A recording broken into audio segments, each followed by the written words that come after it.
Hello ಸ್ನೇಹಿತರೆ, good morning. Welcome back to my channel. ಈಗ ಸ್ನೇಹಿತರೆ ಚಟ್ನಿ ಮಾಡ್ತಾ ಇದ್ದೀನಿ. ದೋಸೆಗೆ ನೆನ್ನೆ ಹಾಕಿದ್ದೆ ನೋಡಿದ್ರಿ. ಸೊ ಇವತ್ತು ಬೇಗ ಚಟ್ನಿ ಮಾಡಿಬಿಡ್ತಾ ಇದ್ದೀನಿ. ನೆನ್ನೆ ಕಾರ್ಪೆಂಟರ್ ಬರಬೇಕಿತ್ತು, ಬರಲಿಲ್ಲ. ಬೆಳಿಗ್ಗೆ 10 ಗಂಟೆಗೆಲ್ಲ ಬರ್ತೀನಿ ಅಂತ ಹೇಳಿದ್ದಾರೆ. ಹಾಗಾಗಿ ನಾನು ಇನ್ನು ಸ್ನಾನ ಮಾಡಿಲ್ಲ, ಬೇರೆ ಕೆಲಸ ಎಲ್ಲ ನಿಲ್ಲಿಸ್ಬಿಟ್ಟು ಈಗ ತಿಂಡಿಗೆ ರೆಡಿ ಮಾಡಿಬಿಟ್ಟು ಕಿಚನ್ನ ನೀಟ್ ಮಾಡಿ ಅವ್ರಿಗೆ ಸ್ಪೇಸ್ ಕೊಡಬೇಕಲ್ವಾ, ಅದಕ್ಕೆ ಎಲ್ಲನೂ ತೊಗೊಂಡೋಗಿ ಡೈನಿಂಗ್ ಟೇಬಲ್ ಮೇಲೆ ಇಟ್ಕೊಂಡು ಬಿಡೋಣ ಅಂತ ಹೇಳಿಬಿಟ್ಟು ಪ್ರಿಪರೇಷನ್ ಶುರು ಮಾಡಿದ್ದೀನಿ.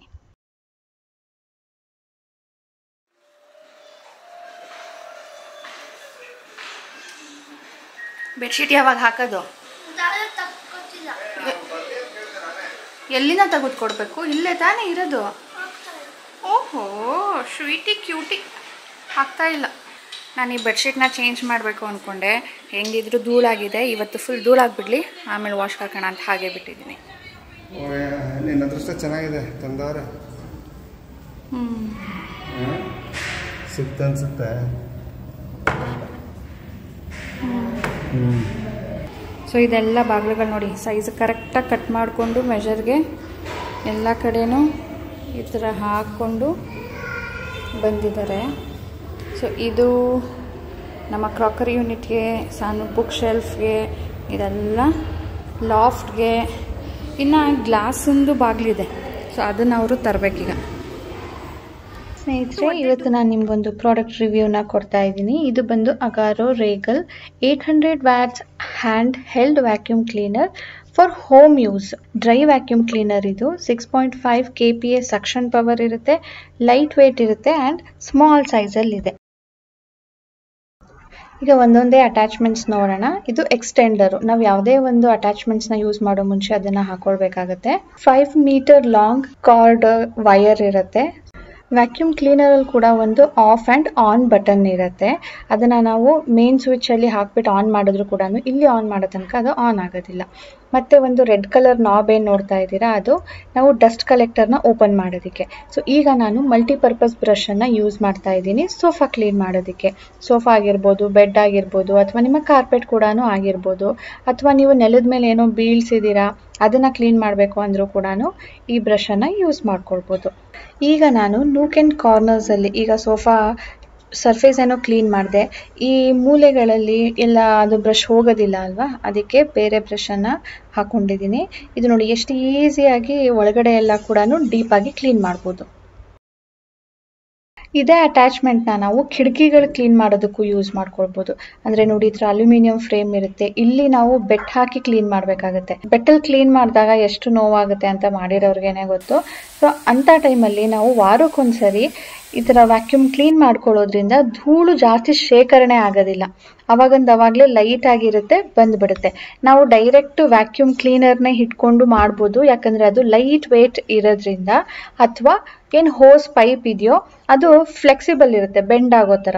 ಸೊ ಅದನ್ನು ಯೂಸ್ ಮಾಡ್ಕೊಂಡು ಕೂಡ ನಾವು ಕ್ಲೀನ್ ಮಾಡ್ಕೊಳ್ಬೋದು. ಸೊ ಇಷ್ಟೆಲ್ಲ ಫೀಚರ್ ಇರೋ ಅಂಥ ಈ ವ್ಯಾಕ್ಯೂಮ್ ಕ್ಲೀನರ್ ನಿಮ್ಗೇನಾದರೂ ಇಂಟ್ರೆಸ್ಟ್ ಇದ್ದರೆ ಲಿಂಕ್ ನಾನು ಡಿಸ್ಕ್ರಿಪ್ಷನಲ್ಲಿ ಇಟ್ಟಿರ್ತೀನಿ, ಚೆಕ್ ಮಾಡಿ. ಮನೆಗಳಲ್ಲಿ ಸಣ್ಣ ಪುಟ್ಟ ಕ್ಲೀನಿಂಗ್ ಮಾಡೋದಕ್ಕೆ ಇದು ತುಂಬಾನೇ ಹೆಲ್ಪ್ಫುಲ್ ಆಗುತ್ತೆ. ಈಗ ಡಸ್ಟ್ ಕಲೆಕ್ಟರ್ ಮತ್ತೆ ಫಿಲ್ಟರ್ನ ಕ್ಲೀನ್ ಮಾಡ್ಕೊಳ್ಬೇಕು. ಇದು 0.8 ಲೀಟರ್ ಅಷ್ಟು ಧೂಳನ್ನು ಶೇಖರಣೆ ಮಾಡ್ಕೊಳ್ಳುತ್ತೆ. ಆ್ಯಂಡ್ ಇದು ವೈಟ್ ಕಲರ್ದು ಬ್ಯಾಗ್ ಥರ ಏನು ನೋಡ್ತಾ ಇದ್ದೀರೋ ಅದು ಮೋಟರ್ಗೆ ಪ್ರೊಟೆಕ್ಷನ್ ಕೊಡೋದಕ್ಕೆ ಇರೋವಂಥ ಫಿಲ್ಟರ್ ಬ್ಯಾಗ್. ಇದನ್ನು ಕೂಡ ನಾವು ಅವಾಗವಾಗ ಡಸ್ಟ್ ಮಾಡ್ಕೊಳ್ಬೇಕು. ಇದನ್ನು ನೀರಲ್ಲಿ ಕೂಡ ಕ್ಲೀನ್ ಮಾಡ್ಕೊಳ್ಬೋದು, ಆದರೆ ಒಣಗೋ ತನಕ ಇದನ್ನು ಮತ್ತೆ ವಾಪಸ್ ಹಾಕೋ ಹಾಗಿಲ್ಲ. ಸೊ ಈಸಿ ಮೇಂಟೆನೆನ್ಸ್ ಕೂಡ ಇದು.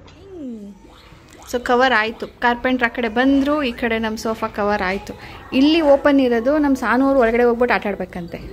ಅದಕ್ಕೆ ಕಾರ್ಪೆಂಟ್ರ್ ಬಂದಿದ್ದಾರೆ, ಅವರು ಹೊರಗಡೆ ಇದ್ದಾರೆ. ಅವರು ಎಲ್ಲ ಹೋಲ್ಸ್ ಮಾಡಿಕೊಂಡು ಹಿಂಜಸ್ನ ಹಾಕ್ಕೊಳ್ತಾ ಇದ್ದಾರೆ. ಅದು ಹಾಕ್ಕೊಂಡು ಬಂದು ಇಲ್ಲಿ ಡೈರೆಕ್ಟು ಇಲ್ಲಿಗೆ ತೂತು ಮಾಡಿಕೊಂಡು ಇಲ್ಲಿಗೆ ಸ್ಕ್ರೂ ಫಿಟ್ ಮಾಡೋದು ಅಷ್ಟೇ. ನಾನು ಇದೇನ್ರಿ ಇಷ್ಟು ಬೇಗ ಬಂದುಬಿಟ್ಟಿದ್ದಾರೆ, ನನ್ನ ದಿನ ತಿಂಡಿನೂ ಆಗಿಲ್ಲ, ಅಡುಗೆನೂ ಮಾಡಬೇಕಲ್ವ. ಅವ್ರು ಬಂದರೆ ಆಮೇಲೆ ಲೇಟ್ ಆಗಿಬಿಡುತ್ತೆ. ಅವತ್ತು ಅವ್ರು ಬಂದಾಗ ರಾತ್ರಿ ಅಡುಗೆನೇ ಮಾಡೋಕ್ಕಾಗಲಿಲ್ಲ ನನಗೆ. ಅವ್ರು ಹೋಗಿದ್ದೇನೆ 8 ಗಂಟೆ ಆಗೋಯ್ತಾ. ಅದಾದಮೇಲೆ ಅಷ್ಟೊಂದು ಧೂಳಿತ್ತು, ಅದನ್ನೆಲ್ಲ ಕ್ಲಿಯರ್ ಮಾಡಿ ಅಡುಗೆ ಮಾಡೋದಕ್ಕೆ ತುಂಬಾ ಟೈಮ್ ಆಗೋಯ್ತು. ಅದಕ್ಕೆ ರಾಜೇಶ್ ಬೇಡ ಬಿಡೋ, ಹೊರಗಡೆದ ತರ್ತೀನಿ ಅಂದರು. ಇವತ್ತು ಬಂದುಬಿಟ್ರೆ ಮಧ್ಯಾಹ್ನಕ್ಕೆ ಏನ್ರಿ ಮಾಡೋದು, ಲೇಟಾಗಿ ಹೇಳೋದಲ್ವಾ ಅಂತ. ಇಲ್ಲ ಇವತ್ತು ಬೇಗ ಆಗುತ್ತಂತೆ, ಜಸ್ಟ್ ಬಾಗಿಲು ಫಿಟ್ಟಿಂಗ್ ಅಲ್ವಾ, ಆಗ್ಬಿಡುತ್ತೆ ಬೇಗ ಅಂದ್ಕೊಂಡು ಬಂದಿದ್ದಾರೆ. ಈಗ ಇಟ್ಸ್ ಓಕೆ, ಯಾಕಂದರೆ ನಾವು ತಿಂಡಿ ಮಾಡೋದೇ ಲೇಟ್ ಅಲ್ವಾ.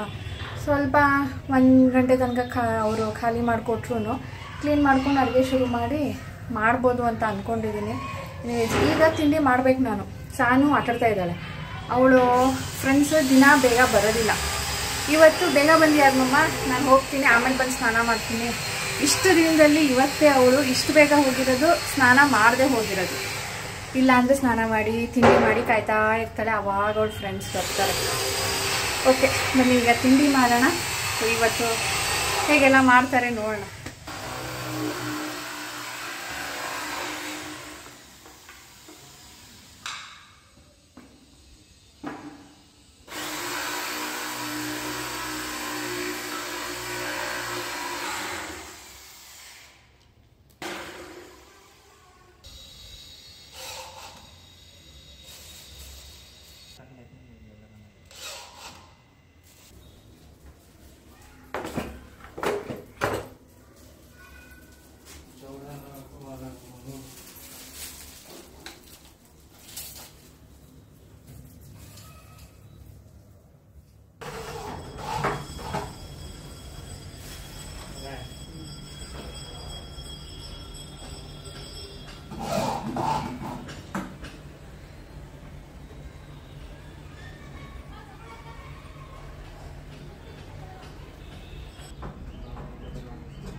ಈಗ ಸ್ನೇಹಿತರೆ, ಮಧ್ಯಾಹ್ನದ ಊಟದ ಟೈಮ್ ಆಗಿದೆ. ನಾನು ಹೇಳಿದ್ನಲ್ಲ, ಅಡುಗೆ ಮಾಡಿಲ್ಲ. ತಿಂಡಿ ಮಾಡೋ ಅಷ್ಟೊತ್ತಿಗೆ ಅವ್ರು ಬಂದಿದ್ರು. ಆ್ಯಕ್ಚುಲಿ ಅವ್ರು ಬಂದ ಮೇಲೇ ನಾನು ಇಲ್ಲಿ ದೋಸೆ ಬಿಟ್ಕೊಂಡು ನಾವು ತಿಂದಿರೋದು.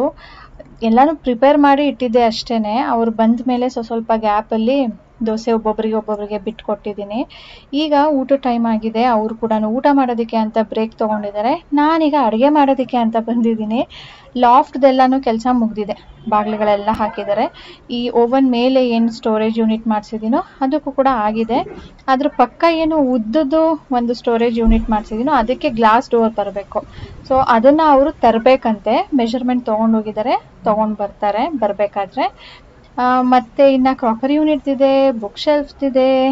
ಸೊ ಅವ್ರು ಬರೋ ಅಷ್ಟೊತ್ತಿಗೆ ಬೇಗ ಅಡುಗೆಗೆ ಪ್ರಿಪೇರ್ ಮಾಡ್ಕೊಂಡ್ಬಿಡ್ತೀನಿ. ನನ್ನ ಕತೆ ಹೇಗಾಗಿದೆ ಅಂದರೆ, ಬೆಳಿಗ್ಗೆ ದೋಸೆ ಮಾಡಿಬಿಟ್ಟು ಎಲ್ಲನೂ ತೊಗೊಂಡೋಗ್ಬಿಟ್ಟು ಡೈನಿಂಗ್ ಟೇಬಲ್ ಮೇಲಿಟ್ಟೆ. ಉಪ್ಪಿಂದು ಜಾಡಿಯಿಂದ, ಲೈಟರಿಂದ ಎಲ್ಲನೂ. ಈಗ ಅಲ್ಲಿಂದ ಒಂದೊಂದೇ ತೊಗೊಂಡು ಬರಬೇಕು, ಇಲ್ಲಿ ಮಾಡಬೇಕು, ಮತ್ತೆ ತೊಗೊಂಡೋಗಿ ಅಲ್ಲಿಡಬೇಕು. ಉಪ್ಪಿನ ಜಾಡಿ ಮೇಲೆ ಆ ಟ್ರೇ ಫುಲ್ ಎಣ್ಣೆದು ಟ್ರೇ ಎಲ್ಲನೂ ಎತ್ಬಿಟ್ಟಿದ್ದೆ. ಯಾಕಂದರೆ ಅದ್ರ ಮೇಲೂ ಧೂಳು ಕೂತ್ಕೊಳ್ಳುತ್ತೆ, ಸುಮ್ಮನೆ ಅದು ಕ್ಲೀನಿಂಗ್ ಮಾಡೋದು ಕಷ್ಟ ಆಗುತ್ತೆ ಅಂತ ಹೇಳಿಬಿಟ್ಟು. ಸೊ ಇಷ್ಟ ಆಗಿದೆ ನೋಡಿ. ಲಾಫ್ಟ್ಗೆಲ್ಲನೂ ಬಾಗಿಲು ಕೂರಿಸಿದ್ರು. ಇಲ್ಲಿ ಈ ಬಾಕ್ಸ್ಗೆ ಬಾಗಿಲು ಕೂರಿಸಿದ್ರು. ಆ್ಯಂಡ್ ಇಲ್ಲಿ ಈ ಯೂನಿಟ್ಗೆ ಬಾಗಿಲನ್ನು ಕೂರಿಸಿದ್ದಾರೆ. ಒಳಗಡೆ ಶೆಲ್ಫ್ ಕೂರಿಸಿದ್ರಾ ನೋಡಿಲ್ಲ ನಾನು. ಹಾಂ, ಶೆಲ್ಫ್ ಕೂಡ ಆಗಿದೆ. ಸೊ ಶೆಲ್ಫ್ ಆಗಿದೆ. ಈಗ ಏನು ಅಂದರೆ ಹ್ಯಾಂಡಲ್ಸ್. ಸೊ ಸಾಫ್ಟ್ ಪುಷ್ ಇದೆ, ಹಿಂಜಸ್ ಎಲ್ಲ. ಆ್ಯಂಡ್ ಈಗ ಇದಕ್ಕೆಲ್ಲ ಬಾಗಿಲು ಎಲ್ಲಿ ಕೂರಿಸಿದಾರೋ ಅದಕ್ಕೆಲ್ಲ ಕೂಡ ಈಗ ಹ್ಯಾಂಡಲ್ಸ್ ಕೂರಿಸ್ಬೇಕು. ಅದನ್ನು ತೊಗೊಂಡು ಬರ್ತೀವಿ ಅಂತ ಹೇಳಿದ್ರು. ತೊಗೊಂಡಿಲ್ಲ ಅವರು ಇನ್ನು. ನಾವು ಇಲ್ಲಿದೆ ಅಲ್ವಾ ಮೊದಲೇ ಹಾಕ್ಸಿರೋದು, ಇದಕ್ಕೆ ಮ್ಯಾಚ್ ಮಾಡಿ ಯಾವುದಾದ್ರೂ ತೊಗೊಂಡು ಬನ್ನಿ ಅಂತ ಹೇಳಿದ್ದೀವಿ. ತೋರಿಸಿದ್ರು ಪಿಕ್ಚರ್ಸು, ಒಂದು ಸೆಲೆಕ್ಟ್ ಮಾಡಿದ್ದೀವಿ. ಇದು ಸ್ವಲ್ಪ ಕಾರ್ನರ್ ಎಡ್ಜಸ್ ಇದೆ. ಇದಕ್ಕೆ ಸ್ವಲ್ಪ ಈ ಹ್ಯಾಂಡಲ್ಗೆ ಎಡ್ಜ್ ಇದೆ. ಈಗ ಅವ್ರು ತೋರಿಸಿದ್ರಲ್ಲಿ ಸಾಫ್ಟ್ ಇತ್ತು, ಅಂದರೆ ಸ್ಮೂತ್ ಕಾರ್ನರ್ ಇತ್ತು. ಎಡ್ಜಸ್ ಥರ ಏನೂ ಇರಲಿಲ್ಲ. ಸೊ ಅದನ್ನೇ ಹಾಕಿ ಇಲ್ಲಿಗೆ ಅಂತ ಹೇಳಿದ್ದೀನಿ. ನಾನು ಈ ಫಾರ್ಮಿಕಾ ಚೂಸ್ ಮಾಡಿದ್ದು ಯಾಕೆ ಅಂದರೆ, ನಮ್ಮದು ಆಲ್ರೆಡಿ ಒಂದು ಇದೆ ಅಲ್ವಾ ಇಲ್ಲಿ ಕ್ರೀಮು, ಅದಕ್ಕೆ ಮ್ಯಾಚ್ ಆಗುತ್ತೆ ಅಂತ. ಈಗ ಅದೇ ಡಾರ್ಕಾಗಿ ಕಾಣ್ತಾ ಇದೆ ಹೊಸದಾಗಿ ಹಾಕಿರೋದು. ಮೊದಲಿದೆ ಸ್ವಲ್ಪ ಅದಕ್ಕಿಂತ ಬ್ರೈಟ್ ಇದೆ. ಸೊ ಗೊತ್ತಾಗದೇ ಇಲ್ಲ ಎಷ್ಟು ಮ್ಯಾಚ್ ಮಾಡಿ ನೋಡಿದೆ ಗೊತ್ತಾ. ಇದಕ್ಕಿಂತ ಬ್ರೈಟ್ ಆಗಬಾರ್ದು, ಇದೇ ಥರ ಇರಬೇಕು ಅಂತ. ಈಗ ಅನ್ನಿಸ್ತಾ ಇದೆ ಫುಲ್ ಪ್ಲೇನೇ ಕ್ರೀಮ್ ಹಾಕಿಸ್ಕೊಡ್ಬೋದಿತ್ತು, ಸೇಮ್ ಆಗಿ ಕಾಣ್ತಾ ಇತ್ತು ಅಂತ. ಈಗ ಅದಕ್ಕಿಂತ ಚೂರು ನೋಡಿ ಡಿಫ್ರೆನ್ಸ್ ಇದೆ ಅಲ್ಲ, ಗೊತ್ತಾಗೋದೇ ಇಲ್ಲ. ಒಂದೇ ಸಾರಿಗೆ ಮಾಡಿದ್ರೇ ಎಲ್ಲ ಮ್ಯಾಚ್ ಆಗುತ್ತೆ. ಇಲ್ಲ ಅಂದರೆ ಇದೇ ಥರ ಅದೊಂದು ಕಲರ್ ಇದೊಂದು ಕಲರ್ ಬರುತ್ತೆ. ಚಾನು ಇನ್ನ ಬಂದಿಲ್ಲಮ್ಮ, ಬಂದ್ಮೇಲೆ ಕಳಿಸ್ತೀನಿ. ಅವಳು ಡಾಡಾ ಜೊತೆ ಹೋಗಿದ್ದಾಳೆ. ಇದು ಕ್ರಾಕರಿ ಯೂನಿಟ್ಗೆ glass door with golden frame, aluminium powder ಮಾಡಿರೋ ಅಂಥ ಫ್ರೇಮ್ ಅಂತೆ. ಅದ್ರ ಜೊತೆ ಗ್ಲಾಸ್ ಶೆಲ್ಫ್ಸ್, ಹಿಂಗಡೆ ಗ್ಲಾಸ್ ಪೀಸಸ್ ಇಟ್ಟಿದ್ದಾರೆ ನೋಡಿ. ಇದರಲ್ಲಿ ಈ ಅಲ್ಯೂಮಿನಿಯಂ ಫ್ರೇಮ್ಗೆ ಹೋಲ್ ಹಾಕೊಂಡು ಬಂದಿರ್ತಾರೆ ಅಗ್ಲಕ್ಕೆ. ಈಗ ಇಲ್ಲಿ ಹಿಂಜಸ್ ಕೂರಿಸ್ತಾ ಇದ್ದಾರೆ. ಆ್ಯಕ್ಚುಲಿ ಈ ಬಾಕ್ಸಸ್ ಎಲ್ಲ ಮಾಡ್ಕೊಂಡು ಬಂದಿದ್ರಲ್ವಾ, ಫಸ್ಟ್ ಡೇ ಇಷ್ಟು ಕೆಲಸನೇ ಹಿಡ್ದಿರಲಿಲ್ಲ. ಇವತ್ತು ತುಂಬ ಕೆಲಸ ಹಿಡಿತಾ ಇದೆ ನೋಡಿ. ಇನ್ನು ಗ್ಲಾಸ್ ಡೋರ್ ಹಾಕಬೇಕು, ಕಿಚನಲ್ಲಿ ಒಂದು ಹಾಕಬೇಕು, ಬುಕ್ ಶೆಲ್ಫ್ಗಳಿನ್ನ ಹಾಕಬೇಕು.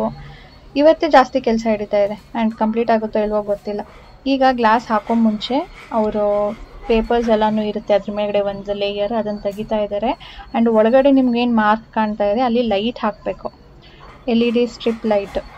ಫಸ್ಟ್ ಡೇ 3 ಜನ ಬಂದಿದ್ರು, ಇವತ್ತು 2 ಬಂದಿದ್ದಾರೆ. ಇವರು ಇಲ್ಲಿ ಬಾಗಿಲು ಹಾಕೋದಕ್ಕೆ ರೆಡಿ ಮಾಡ್ಕೊಂಡ್ರೆ, ಇನ್ನು ಒಬ್ಬ ಹುಡುಗ ಕಿಚನಲ್ಲಿ ಏನು ಲಾಫ್ಟ್ ಎಲ್ಲ ಮಾಡಿ ಆಗಿದೆಯಲ್ಲ ಡೋರು, ಅದ್ರ ಮೇಲ್ಗಡೆ ಒಂದು ಪೇಪರ್ ಕವರ್ ಇರುತ್ತೆ, ಅದನ್ನು ರಿಮೂವ್ ಮಾಡ್ಕೊಳ್ತಾ ಇದ್ದಾನೆ. ರಾಜೇಶ್ ಅವರು ಉಸ್ತುವಾರಿ ಸಚಿವರು.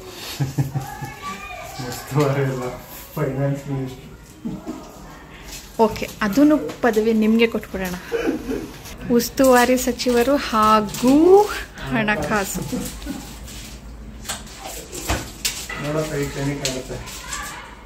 ಈಗ ಹೆಂಗ್ ಕಾಣುತ್ತೆ? ಶೈನಿಂಗ್. ಅದು ಗ್ಲಾಸಿನೇ ತಗೊಂಡಿರೋದು. ಅವ್ನು ನಾವು ಕಿಚನ್ದು ಗ್ಲಾಸಿ ಮಾಡಿಸ್ಬೇಕಾದ್ರೆ ಅವ್ನು ಕಾರ್ಪೆಂಟರು, ಅಯ್ಯೋ ಅದು ತುಂಬಾ ಗ್ಲಾಸಿ ಆಗುತ್ತೆ, ಲೈಟ್ ಹಾಕಿದಾಗ ನಿಮಗೆ ಶೈನ್ ಅನಿಸುತ್ತೆ, ಹಾಕಿಸ್ಬೇಡಿ ಅಂತ ಹೇಳಿದ್ದ ಫಸ್ಟ್. ಆಮೇಲೆ ರೂಮ್ದಕ್ಕೂ ಅಷ್ಟೇ, ನಾನು ಅಲ್ಲಿಗೂ ಗ್ಲಾಸಿನೇ ಹೇಳಿದ್ದು. ಹ್ಞೂ, ಈಗೆಲ್ಲರೂ ಅದೇ ಮಾಡಿಸೋದು. ನಾನು ಆವಾಗಲೇ ಹೇಳಿದ್ದಕ್ಕೆ ಅವನು ಹಾಕಿಸ್ಲಿಲ್ಲ. ಅದಕ್ಕೆ ರೂಮ್ ಆದರೂ ಹೆಂಗಾದರೂ ಮಾಡ್ಕಪ್ಪ, ಮ್ಯಾಟ್ ಹಾಕು. ಇಲ್ಲಿ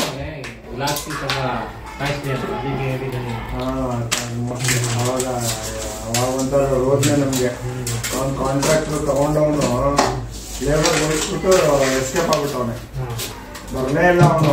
ಇವರು ನಾವು ಲೇಬರ್ ಹತ್ರ ನಿಲ್ಲಿಸ್ಕೊಂಡು ಮಾಡಿಸ್ಕೊಂಡಿದ್ದು. ಲಾಸ್ಟಲ್ಲಿ ನಾವೇ ಕೊಟ್ಟು ಮಾಡಿಸಿದ್ದು. ಹಿಂಸೆ ಆಗೋಯ್ತು. ಅಣ್ಣ ತಮ್ಮಂದಿರಲ್ವಾ ಇಬ್ರು? ಬಿಲ್ಡರು ಅವರ ತಮ್ಮ ಕಾರ್ಪೆಂಟರ್. ಬಿಲ್ಡರು ಕೈ ಕೊಟ್ಟ ನಮ್ಗೆ, ಇಂಟೀರಿಯರ್ ಕೈ ಕೊಟ್ಟ. ಸಾಕಾಗೋಯ್ತು. ಬಿಲ್ಡರು ಮೋಸ ಮಾಡಿದ, ಲಿಫ್ಟ್ ಹಾಕ್ಸಿಲ್ಲ, ಪೇಂಟ್ ಮಾಡಿಸಿಲ್ಲ, ಇದು ಏನೋ ಮಾಡಿದ್ರೆ ಬರೀ ಗೋಡೆ ನೆಚ್ಕೊಟ್ಟು ಹೋಗ್ಬಿಟ್ಟಿದವನು. ಪ್ಲಂಬಿಂಗ್ ಆಗಿಲ್ಲ, ಪೇಂಟಿಂಗ್ ಆಗಿಲ್ಲ, ಇಂಟೀರಿಯರ್ ಆಗಿಲ್ಲ, ಬರೀ ಗೋಡೆ ಕೊಟ್ಬಿಟ್ಟು ಓಡ್ಬಿಟ್ಟ. ಬೇಜಾರಾಗೋದು ಇದು ಕೆಲಸ ಮುಗಿಸ್ಕೊಳ್ತಕ್ಕ. ಆವಾಗ ಅವರು ಹಂಗೆ ಗ್ಲಾಸಿನಂಗೆ ಹಾಕಿಸ್ಕೊಡ್ಲಿಲ್ಲ. ನನಗೆ ಕಿಚನಲ್ಲಿ ಮ್ಯಾಟ್ ಬೇಡಪ್ಪ, ಏನಾದರೂ ಕಲೆ ಆದರೆ ಜಿಡ್ಡಾದರೆ ತೊಳೆಯೋದಕ್ಕೆ ಕಷ್ಟ, ನನಗೆ ಒರೆಸೋದಕ್ಕೆ ಕಷ್ಟ ಅಂದ್ಕೊಂಡು ಇಲ್ಲಿ ಗ್ಲಾಸಿ ಹಾಕ್ಸಿದ್ದು ನಾನು. ಈಗ ಹೈ ಗ್ಲಾಸ್ ಈಗ ಬರ್ತಾ ಇರೋದು. ಸೇಮ್ ಗ್ಲಾಸೇ ಹಾಕಿದಾರೇನೋ ಹಂಗೆ ಅನ್ಸುತ್ತೆ, ಅಷ್ಟು ಇರುತ್ತೆ ಹೈ ಗ್ಲಾಸಿ. 8 ವರ್ಷ ಆದ್ಮೇಲೆ ಇದು ಕಾಲ ಕೊಡುವಂತ ಈಗ ಆಲ್ಮೋಸ್ಟ್ ಎಲ್ಲ ಆದಂಗಲ್ಲ. ಹಾಂ, ಒಂದು ರೂಮ್ದು ಬಾಕಿ ಇದೆ. ಸಾನು ಆ ಕಡೆ ಏನಾದರೂ ಶಿಫ್ಟ್ ಆದಾಗ ಅಲ್ಲಿ ಅವಳ ಪ್ರಕಾರ ಮಾಡಿಸ್ಬೇಕು. ಅವಳಿಗೆ ಈಗಲೇ ಮಾಡಿಸಿ ಅಂತಾಳೆ. ಬೇಡ, ಅವಾಗ ಯಾವ ಟ್ರೆಂಡ್ ಇರುತ್ತೋ ಅವಾಗ ಅದನ್ನ ಮಾಡೋಣ. 2 ವರ್ಷದಲ್ಲಿ ಯಾವ ಟ್ರೆಂಡ್ ಇರುತ್ತೋ ಬಟ್ ಇದು ಒಟ್ಟಿಗೆ ಮಾಡಿಸ್ಕೊಳ್ಳೋದು ಬೆಸ್ಟ್ ಅಪ್ಪ. ಹಾಂ, ಕಲರ್ ಚೇಂಜ್ ಆಗುತ್ತೆ ನೋಡಿ. ಅದು ಮೇಲ್ಗಡೆದು ನಾನು ಅಂದರೆ ಈ ಕೆಳಗಡೆ ಇರೋದೇ ಬ್ರೈಟ್ ಆಗೋಯ್ತು, ಮೇಲ್ಗಡೆ ಇರೋದೇ ಸ್ವಲ್ಪ ಡಾರ್ಕ್ ಆಯ್ತು.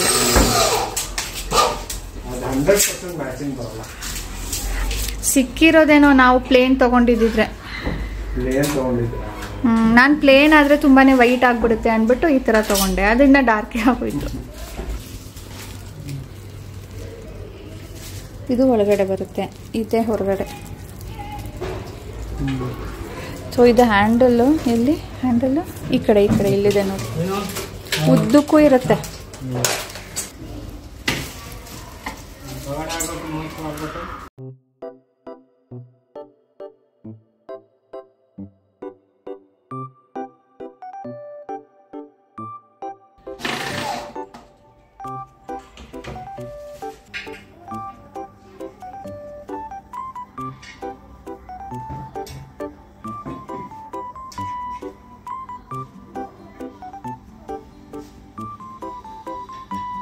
ಇದು ನಾನು ಕಿಚನಲ್ಲಿ ಹಾಕಿಸ್ತಾ ಇರೋವಂಥ ಫ್ರೇಮ್, ಗೋಲ್ಡನ್ ಫ್ರೇಮ್ಗೆ ಬ್ಲ್ಯಾಕ್ ಅಂದರೆ ಟಿಂಟೆಡ್ ಗ್ಲಾಸ್ ಅಂತ ಹೇಳ್ತಾರೆ.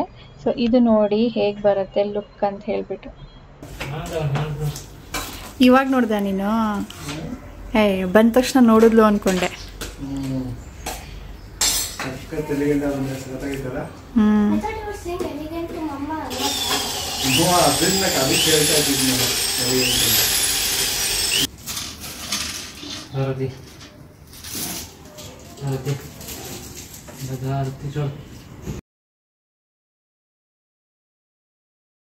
ಬಂದು ನೋಡ್ತಾ ಇದ್ದಾರೆ ಬಾಗಿಲನ್ನ, ಕಿಚನ್ದು ಬಾಗಿಲು.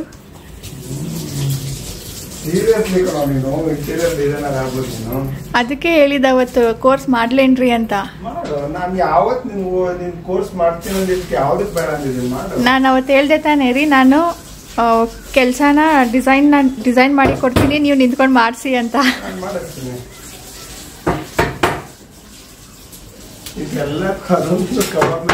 ಅಲ್ವಾ, ಏನ್ ಮಾಡೋದು ಗೊತ್ತಾಗ್ತಿಲ್ಲ.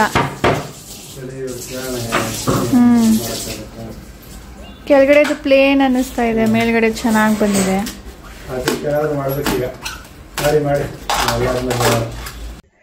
ಈಗ ಸ್ನೇಹಿತರೆ ಕಿಚನ್ ಫುಲ್ ಕಂಪ್ಲೀಟ್ ಆಯಿತು. ಕ್ರಾಕರಿ ಯೂನಿಟ್ಗೂ ಬಾಗಿಲು ಹಾಕಿದ್ದಾರೆ, ಹ್ಯಾಂಡಲ್ಸ್ ಹಾಕ್ತಾ ಇದ್ದಾರೆ. ಇನ್ನು ಬುಕ್ ಶೆಲ್ಫ್ದು ಇನ್ನು ಬಾಕಿ ಇದೆ, ಒಳಗಡೆ ಶೆಲ್ಫ್ ಎಲ್ಲಾನು ಹಾಕಬೇಕು. ಸೊ ಅದು ನಾನು ನೆಕ್ಸ್ಟ್ ವ್ಲಾಗಲ್ಲಿ ನಿಮ್ಮ ಜೊತೆ ಶೇರ್ ಮಾಡ್ತೀನಿ, ಕಂಟಿನ್ಯೂ ಮಾಡ್ತೀನಿ. ಇವತ್ತು ನಾನು ನನ್ನ ಕಿಚನ್ ಓವರ್ ಆಲ್ ಲುಕ್ ನಿಮ್ಮ ಜೊತೆ ಶೇರ್ ಮಾಡ್ತಾ ಇದ್ದೀನಿ. ಇದೊಂದೇ ಕಂಪ್ಲೀಟ್ ಆಗಿರೋದು. ಆ್ಯಂಡ್ ಈ ಲಾಂಗ್ ಸ್ಟೋರೇಜ್ ಅಂತೂ ತುಂಬಾ ಚೆನ್ನಾಗಿದೆ, ಎಲ್ಲರಿಗೂ ತುಂಬ ಇಷ್ಟ ಆಯಿತು. ರಾಜೇಶ್ಗೆ, ಸಾನುಗೆ, ನನಗೆ ಒಂಥರ ಕಿಚನ್ ಲುಕ್ಕೇ ಅದು ಒಂಥರ ಚೇಂಜ್ ಮಾಡಿರೋ ಥರ ಇತ್ತು. ಸೊ ಮೇಲ್ಗಡೆ ಲಾಫ್ಟ್ ಮತ್ತು ಒಂದು ಸಣ್ಣ ಸ್ಟೋರೇಜ್ ಬಾಕ್ಸ್ ಮಾಡಿಸಿರೋದು. ಇಲ್ಲಿ ಇನ್ನೇನು ಕೆಲಸ ಮಾಡೋದು ಬಾಕಿ ಇಲ್ಲ, ಕ್ರಾಕರಿ ಯೂನಿಟಲ್ಲಿ ಇನ್ನೂ ಬಾಕಿ ಇದೆ. ಸೊ ಅದನ್ನು ನಾನು ನೆಕ್ಸ್ಟ್ ವ್ಲಾಗಲ್ಲಿ ಶೇರ್ ಮಾಡ್ತೀನಿ. ಸೊ ಇವತ್ತಿನ ವ್ಲಾಗ್ ನಿಮ್ಗೆ ಇಷ್ಟ ಆಗಿದೆ ಅಂದ್ಕೊಳ್ತೀನಿ. ಕಿಚನ್ ಲುಕ್ ಹೇಗೆ ಕಾಣ್ತಾ ಇದೆ ಅಂತ ಕಮೆಂಟ್ ಮಾಡಿ ತಿಳಿಸೋದನ್ನು ಮರಿಬೇಡಿ. ಪ್ಲೀಸ್ ಲೈಕ್ ಬಟನ್ನ ಕ್ಲಿಕ್ ಮಾಡಿಬಿಟ್ಟು ನಿಮ್ಗೆ ಇಷ್ಟ ಆಗಿದೆ ಅಂತ ತಿಳಿಸಿ, ಅದು ನನಗೆ ತುಂಬಾ ಮೋಟಿವೇಟ್ ಮಾಡುತ್ತೆ. ಹಾಗೆ ಸಿಗೋಣ ಮುಂದಿನ ವ್ಲಾಗ್ನೊಂದಿಗೆ. ಬಾಯ್ ಬಾಯ್ ಸ್ನೇಹಿತರೆ.